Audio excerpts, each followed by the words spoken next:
ආයිබෝවන් ඉන්දු flowers YouTube නාලිකාවට අද අපි ඔයගොල්ලන් සාදරයෙන් පිළිගන්නවා. අද අපි කතා කරන්න යන්නේ ඇන්තුරියන් වගාවේ පැල වෙන් කරලා අලවිය සඳහා සකස් කරන්නේ කොහොමද කියලා. මොකද පහුගිය වීඩියෝ වලදී ගොඩක් අය මගෙන් විවිධ ප්‍රශ්න අහලා තිබුණා. පැලයක් වෙන් කරන්නේ කොහොමද? එතකොට පැලවල මේ ඇන්තුරියන් ශාකයේ කොළ නිල් තද කොළ පාට වෙන්නේ කොහොමද? ඒ වගේ ප්‍රශ්න රාශියක් අහලා තිබුණා. එතකොට මේ පොහොර පැල කාලෙදි මොනවද දාන්නේ? ඒ වගේ ගොඩක් දේවල් අහලා තිබුණා. ඒ වගේම පහුගිය වීඩියෝ වලදී ඔයගොල්ලන්ට මතක ඇති මම කිව්වා ඇන්තුරියන් ශාකයක ලපටි කඳ කොටසක් කපලා අපිට පැල ගොඩක් ගන්න පුළුවන් කියලා. ඒ වගේම ඒ පඳුර ඒ විදිහටම තියලා අපිට වැඩි මිලකට විකුණ ගන්න අලෙවි කරන්න පුළුවන් කියලා ලස්සන පෝච්චියක දාලා වටිනාකමින් අඩු මේ ඇන්තුරියම් වර්ගයක් වුණත් ඒ කියන්නේ පින්ක් චැම්පියන් වගේ වර්ගයක් වුණත් වැඩි මිලකට විකුණ ගන්න පුළුවන්. අපට මේ පින්ක් චැම්පියන් වගේ ඕනම ගඳ කපලා ගන්න කොටසකට මේ ස්ප්‍රේ වර්ග ඒ කියන්නේ මල් පිපෙන්න ගන්න ස්ප්‍රේ සහ මේ ගහ හැදෙන්න ගන්න ස්ප්‍රේ දෙකම මාරුවේ මාරුවට යොදලා වැඩි මල් ප්‍රමාණයක් ගන්න පුළුවන්. ඒ වගේම මේ හොඳට මතක තියාගන්න ඕන දෙයක් තමයි මේ ඇන්තුරියන් ශාකයක් හිටවනකොට ඒ මුල් වලට මුල් තද නොවන මාධ්‍යයක් තමයි දාන්න ඕන. අර පොල්ලලි සහ වැලි මාධ්‍ය ගොඩක් කරලා මුල් තද වෙන්නේ නැහැ. මුල් පස් තද වෙන්නේ නැහැ. අපිට පැලයක් ගලව ගන්න උනත් හරිම පහසුයි. ඒ වගේම මේ වැඩි මල් ප්‍රමාණයක් ගන්න මේ ඒ මුල් තද නොවි මාධ්‍ය භාවිතා කරන එක ඉතාමත් වැදගත්. ඉතින් අපි අද කතා කරන මාතෘකාවට එමු. මේ අපි මේ තියෙන මේ පෙන්නන මේ ඇන්තුරියන් පැල මේ ඒ කියන්නේ මේක මේ ලපටි කාලෙම කඳ කපලා ගත්ත ඇන්තුරියන් කොටසක්. ඒ කියන්නේ මේකේ අපි පැල කලින් මේ පඳුරෙම පැල කලින් හතරක් වෙන් කරලා මේ වෙනම පෝච්චි වල දාලා තියෙනවා. පැල හතරක්. ඒ කියන්නේ මේකේ කලින් පැල හතරක් මම ගලවලා තියෙනවා. එතකොට අද අපි මේකේ පැල වෙන් කරගන්නවා ඉතුරු ඒවා. මෙන්න මේ විදිහට අපි මේකේ පැල ගලවලා අපි මේ විදිහට ගන්නවා. මුල් කැඩෙන්නේ නැති වෙන්න පරිස්සමට පැලේ වෙන් කරලා එහෙට ඉවතට ගන්නවා. මේ ආකාරයට. අපි ඒක මේම තියාගමු. මේකේ හොඳට මුල් පද්ධතිය ඇති වෙලා තියෙනවා, මලකුත් තියෙනවා. ඊළඟට අපි ඊළඟ පැලේ වෙන් කරගමු. මේ පැලෙත් අපි වෙන් කරලා අරගමු. ඒකේ නම් මුල ටිකයි ආවේ කමක් නැහැ ඒවා පැල වෙනවා. ඊළඟට මේ පැලේ.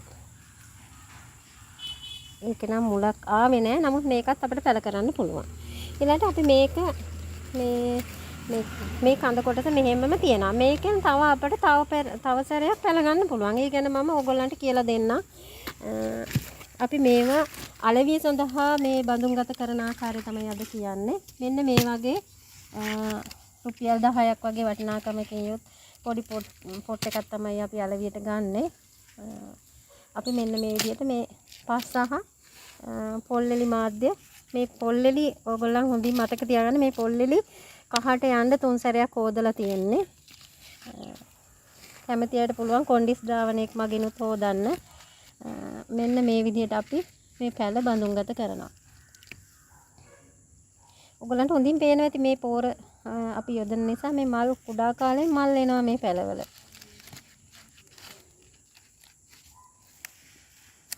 මේක ලොකු අමාරු කටයුත්තක් නෙමෙයි ඕගොල්ලන්ට. එතකොට මේකේ මේ විදිහට අපි මේ තුනම හිටව ගමු.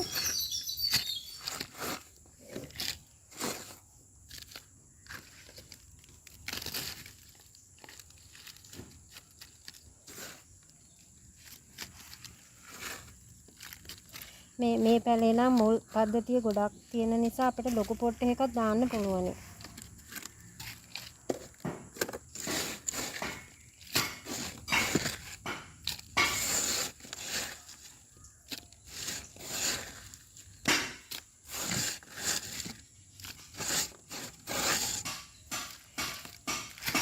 මේ පැලේ අපි හිටව ගද්දි මේ පොල්ලෙලි වලට වඩා වැලි ටිකක් ඒ පැලේ මුල හරියට තියෙන්නේ ඊට ගමු මොකද මුලක් නැති නිසා. නමුත් ඕගොල්ලන්ට කිසි ප්‍රශ්නයක් නැහැ මේකෙත් අපිට මුල් එනවා.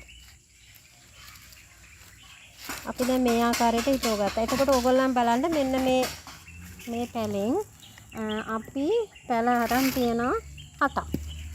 4යි 5යි 6යි 7ම මේ පැලේ කපපු එකෙන් ගත්ත පැල.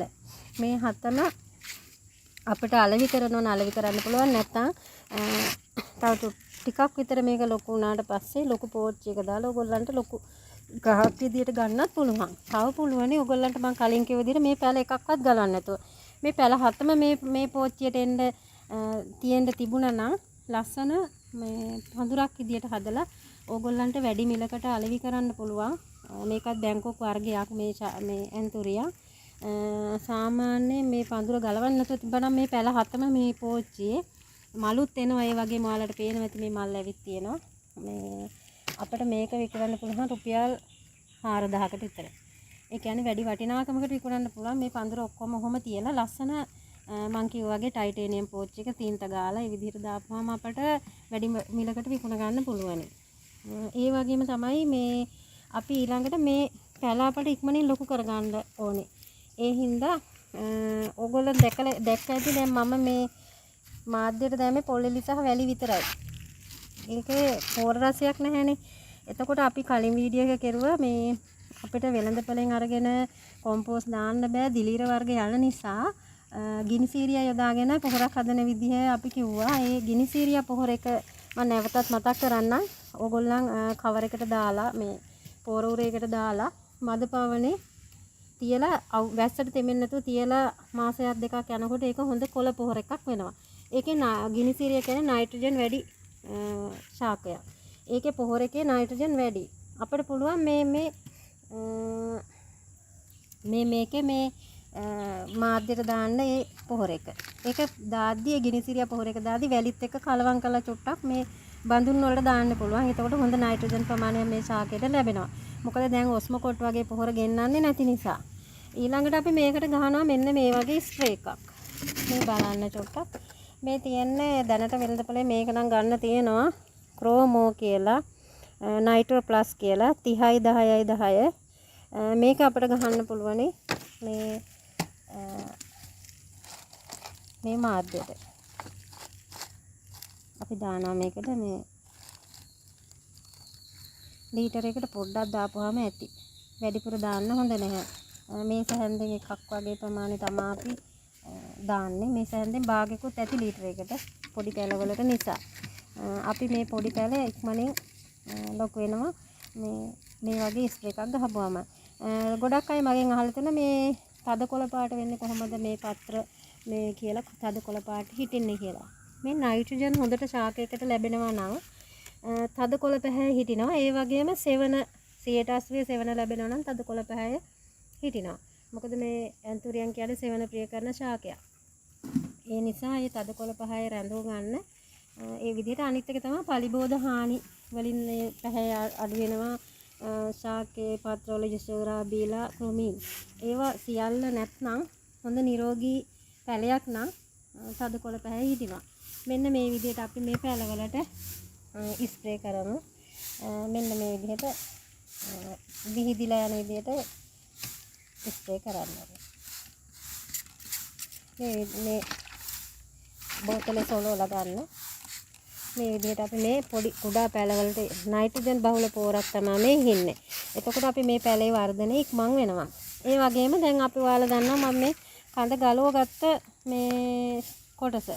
මේ කොටසටත් අපි මේ නයිට්‍රජන් වැඩි පොහොර යොදන්න ඕන.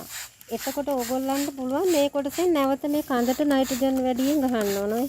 එතකොට මේ කොටසෙනුත් අපට නැවතත් පැල මේ එනවා. ඒ පැලත් අපිට මේ විදිහට ගන්න පුළුවන්. අපි මේ පැල සාමාන්‍යයෙන් මේ පැලයක් රුපියල් මෙන්න මේ විදිහට වර්ධනය වෙච්ච පැලයක්. රුපියල් 500ක් වගේ මිලකට තමයි අලෙවි වෙන්නේ. ඉතින් මේ වගේ පැලයක් උනත් 400යි 450ක් වගේ මිලකට අලෙවි වෙනවා. වෙළඳ පැලේ. මොකද මේ බැංකුවක් වර්ග අඩුයි ලංකාවට දැන් ගෙන්නන්න නැති නිසා ඕගොල්ලන්ගේ තියෙන බැංකුවක් පැල වලින් වැඩි පැල ප්‍රමාණයක් ගන්න ආකාරය තමයි මම මේ කියන්නේ. ඒ වගේ තමයි මේ මේ තියෙන්නේ මෙන්න මේ කඳ කොටස බලන්න. මේක අපි මෙයිනි කියන මෙන්න මේ කඳ කොටස මෙයිනි කියන වර්ගයේ කඳ කොටස. මේකේ අපි ලොකු පැල 5ක් විතර ගලවලා වෙනම බඳුන්ගත කරලා තියෙනවා. ඒ වගේ දැන් මලුත් එන්න ආසන්නයි. ඊට පස්සේ මෙන්න මේ වගේ නයිට්‍රජන් පොහොරක් අපි මේ කඳට භාවිතා කරනවා. ඒ භාවිතා කරලා නැවත ආව පැල තමයි මේ තියෙන්නේ. නැවතත් පැල ඇවිල්ලා තියෙනවා කිහිපයක්. මේ කඳ කොටසේ. ඉතින් අපිට මේ කඳ කොටස් වලින් නැවත නැවත පැල ගන්න නම් මේ නයිට්‍රජන් වැඩි පොහොර භාවිතය ඉතා වැදගත් වෙනවා. ඒ වගේම තමයි ඕගොල්ලන් මේ පැල වෙන් කරලා පැල ගද්දී කවදාකවත් මේ සියල්ලම පැල ගලවන්න එපා. එක පැලයක් මේක ඉතිරි කරන්න. ඒ කියන්නේ මේ කඳ කොටසේ එක පැලයක් ඉතිරි කරන්න. ඊට පස්සේ ඒ වටේට පැල නැවත දානවා. ඔක්කොම පැල ගලවන්න යන්න එපා. ඉතින් ඕගොල්ලන් පැල ගලවා ගැනීම අලවියට පැල සකස් කිරීම පිළිබඳව අද වීඩියෝ එකෙන් මම ඕගොල්ලන් දැනුවත් කරා. ඉදිරි වීඩියෝ වලදී තවත් ඇන්තූරියම් වගාව පිළිබඳව ඉදිරියට ගෙනෙන්න බලාපොරොත්තු වෙනවා. ඒ වගේම ඕගොල්ලන් මම දැනුවත් කරා මේ හැම වීඩියෝ එකකින්ම අපි දැනුවත් කරනවා මේ ජෝස්සේ පැත්තෙන් මේ වගාවන් වලට හානි කරන කාල, ඒතර බීජ යක් පැල කරනකොට පැලවෙන්නේ නැති කාල පිළිබඳව හැම මාසෙකම දැනුවත් කරනවා කියලා කිව්වා. මම මේ දැනුවත් කිරීම කලින් වැඩසටහනක් කරා. අදත් ඒ කාලෙම මතක් කරන්න. ඔක්තෝබර් මාසය සඳහා පණු රෝග සැදෙන කාල. ඒ කියන්නේ අපිට බීජයක් තවන් දාද්දි මේ කාලවල තවන් දැම්මොත් ඒ බීජය සාර්ථකව පැලවෙන්නේ නැහැ. එක්කෝ සතුන්ගෙන් හරි විනාශ වෙලා යනවා. මේ කාලවල පැල තවන් දාන්න බීජ තවන් දාන්න එපා. ඒ කාල මං කියන්නම්. මේ අපි දෙන කාලය ඇතුළත ඔයාලා බීජයක් පැල කළොත් පණු රෝග හැදිලා ඒ පැල විනාශ වීමක් වෙනවා. 2021 10/9 පෙරවරු 11:22 ඉඳලා 2021 10:11 පස්වරු 12:59 දක්වා බීජ තවන් දැමීමට සුබ නැහැ. ඊළඟට 2021 10:23 පාන්දර 1:41 ඉඳලා 2021 10:25 පස්වරු 2:37 දක්වා බීජ තවන් කිරීමට සුදුසු නැහැ. මේ කාලය තුළත පොල් පැලයක් වුණා සිටුවීම සුදුසු නැහැ. ඉතින් ඒ මාසයකට එන දින ගාණක් විතරයි එහෙම වෙන්නේ. ඒ කාලේ මග ඇරලා ඕගොල්ලන් බීජ තවන් දැමීම ආදිය සිදු කරනවා නම් ඊටාම වැදගත්. ඉතින් ඕගොල්ලන්ට අපි ඉදිරි වීඩියෝ වලින් අරන් එනවා කහ වගාවක් කරන්න කොහොමද? එතකොට ගෙදරට අවශ්‍ය කහ ප්‍රමාණය තමන්ම හදාගන්නේ කොහොමද? දැනට ඉහළ මිලක් වෙළඳපොලේ තියෙනවා කහවලට. එතකොට ඕගොල්ලන්ගෙන් ගොඩාක් මුදල් යනවා ඇති කහ ගෙදරට ගේන්න. අපි ඕගොල්ලන්ට ලබන අවුරුද්දේ කහ හිටෝන කන්න වෙනකොට ඕගොල්ලන්ට පුළුවන් වෙන විදියට තමන්ටම හිටෝගෙන තමන්ටම කහ හදාගන්න අපි ඉදිරි වීඩියෝ එකකින් බලාපොරොත්තු වෙන අරගෙන එන්න. ඉතින් ඕගොල්ලන් සියලු දෙනාටම සුබ දවසක් කියලා ප්‍රාර්ථනා කරමින් මට කමෙන්ට්ස් කරන මගේ වීඩියෝ බලන සියලු දෙනාටම ස්තුති කරමින් නතර වෙනවා. ඉදිරි වීඩියෝ එකකින් අපි හමු වෙනවා.